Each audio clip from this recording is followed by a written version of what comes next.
2টা বুলেট না, লক্ষ বুলেট দিয়েও এই আজাদির লড়াই বন্ধ করা যাবে না।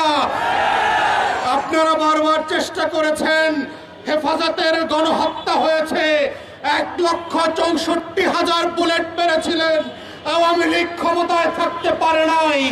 বিরোধী দলের 15,000 নেতা কর্মীকে গুম খুন করেছেন, আওয়ামী লীগ ক্ষমতায় থাকতে পারে নাই। পিলখানায় গণহত্যা করেছেন, আমার 57 জন সেনা কর্মকর্তাকে শহীদ করেছেন। দিল্লির আধিপত্য টিকে থাকে নাই, নির্বাচন ব্যবস্থা ধ্বংস করে দিয়েছেন। 16 বছর ধরে গোলাম গণমাধ্যম দিয়ে বাংলাদেশের আজাদির বিপক্ষে প্রত্যেক দিন তথ্য সন্ত্রাস করেছেন। আওয়ামী লীগ ক্ষমতায় থাকতে পারে নাই।